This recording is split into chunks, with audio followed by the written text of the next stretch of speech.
அஸ்ஸலாமு அலைக்கும். Hi friends, ரொம்ப நாள் கழிச்சு வீடியோ போடுறோம். இன்றைக்கி நம்ம இன்னொரு லஞ்ச் நம்ம என்னென்னு பார்க்கலாம்.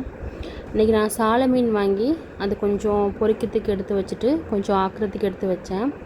பொரிக்கிறதுக்கு நம்ம காயில் பட்டணும் அந்த கோல் மசாலா தூள் போட்டு உப்பு போட்டு லைட்டாக எண்ணெய் ஊற்றி பசைஞ்சு வச்சுட்டேன். அதுக்கப்புறமா ஆக்கிறதுக்கு கொஞ்சம் தக்காளி பழம் எடுத்து வெட்டி மிக்சியில் போட்டு அரைச்சி வச்சா கொஞ்சம் நல்லா கட்டியாக இருக்கும். அதனால் அந்த தக்காளி பழத்தை கொஞ்சம் விட்டா நல்லாயிருக்கும். நம்ம மீனுக்கு தேவையான அளவுக்கு விட்டுக்கலாம். நான் 4 தக்காளி போட்டிருக்கிறேன். அவங்களுக்கு எவ்வளோ தேவையோ அவ்வளோக்கு விட்டுருந்துக்கலாம், பிரச்சனை கிடையாது. நம்ம மீனுக்கு எவ்வளோ வேணுமோ அவ்வளோ பார்த்து நம்ம கட்டியாக வேணுன்னா நாங்கள் எல்லாம் கட்டியாக தான் சாப்பிடுவோம் வீட்டில். அதனால் கட்டியாக கொஞ்சம் கொலன்னு ஆக்குறதுக்காக அவ்வளோ போட்டோம். அதுக்கப்புறமா வெள்ளைப்பூடு ரொம்ப நல்லது மீனுக்கு சேர்க்குறதுக்கு. அதனால் வெள்ளைப்பூடு தட்டி நம்ம அதையும் தனியாக எடுத்து வச்சுருந்துக்கலாம். நாங்கள் மீனை தாளிக்கும் போதும் போட்டுக்கலாம், நம்ம வசக்க சொல்லையும் அதை ஆட் பண்ணியிருந்துக்கலாம். அதுக்கப்புறமா மீன் கூட்டுறதுக்காக மீனை புளியை கறந்து வச்சுக்கிட்டு அதையும் ஆட் பண்ணிவிட்டு அதில் கொஞ்சம் கருவேப்பிலை, வெங்காயம், இதெல்லாம் பச்சை மிளகா, உப்பு, மசாலாத்தூள் எல்லாமே ஆட் பண்ணி கொஞ்சம் கொஞ்சமாக மசாலாத்தூள் ஒரு 4 கரண்டி ஆட் பண்ணியிருக்கிறேன். இது எங்கள் ஊர் மசாலாத்தூள் தங்க திரிச்சது.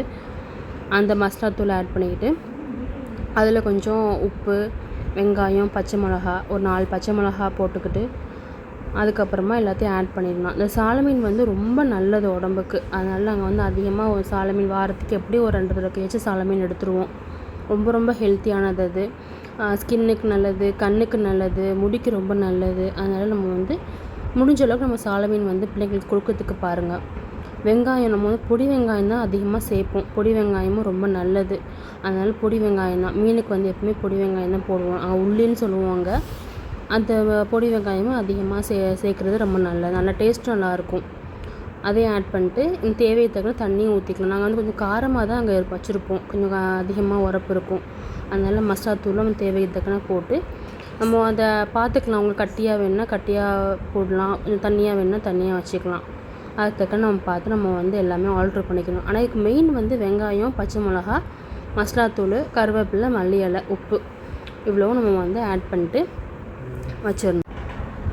இதெல்லாம் கூட்டி வச்சுட்டு அதுக்கப்புறமா நம்ம சட்டி அடுப்பை சட்டி வச்சுட்டு அதில் கொஞ்சம் வெந்தயம் கொஞ்சம் போட்டுட்டு வெள்ளைப்பூடு அதில் போட்டால் நல்லா வாசமாக இருக்கும். வெந்தயம், வெள்ளைப்பூடு ரெண்டுமே போட்டு ஒன்றா வசக்குன்னு அன்றைக்கி நல்லா வாசமாக இருக்கும். அதனால் நாங்கள் ரெண்டுமே அப்படியும் போடலாம். தாளிக்கும் போது வெங்காயம் வெள்ளைப்பூடு ஆட் பண்ணிக்கலாம். எப்படினாலும் அதை ஆட் பண்ணலாம், பிரச்சனை கிடையாது. நம்ம அதுலேயே வசக்க சொல்ல நம்ம வெள்ளைப்பூடு ஆட் பண்ணால் நல்ல வாசமாக இருக்கும். மீன் டிஃப்ரெண்ட்டான டேஸ்ட்டாக இருக்கும். அதனால் நம்ம அப்படி ஆட் பண்ணால் ரொம்ப நல்லது. நம்ம வெள்ளைப்பூடு ஜீரணத்துக்கு ரொம்ப நல்லது. அதனால் நம்ம எப்படியாவது நம்ம வெள்ளைப்பூடை கொஞ்சமாக நம்ம சமையலில் சேர்க்குறது ரொம்ப நல்லாயிருக்கும். அதனால் அப்படி நம்ம ஆட் பண்ணிக்கலாம். இது நம்ம எல்லாத்தையும் போட்டு அந்த கூட்டி வச்ச மீனையும் உள்ளே ஊற்றி கொதிக்க வச்சுட்டு அன்றைக்கி நம்ம நல்லா கொதி வந்ததுக்கப்புறமா நம்ம தேங்காவை ஆட் பண்ணணும். நம்ம கொஞ்சம் தண்ணியாக வச்சுருந்தோம்ல ஃபஸ்ட்டு பார்க்கும்போது அதனால் கொஞ்சம் தேங்காவை ஆட் பண்ணிக்கிறோம்.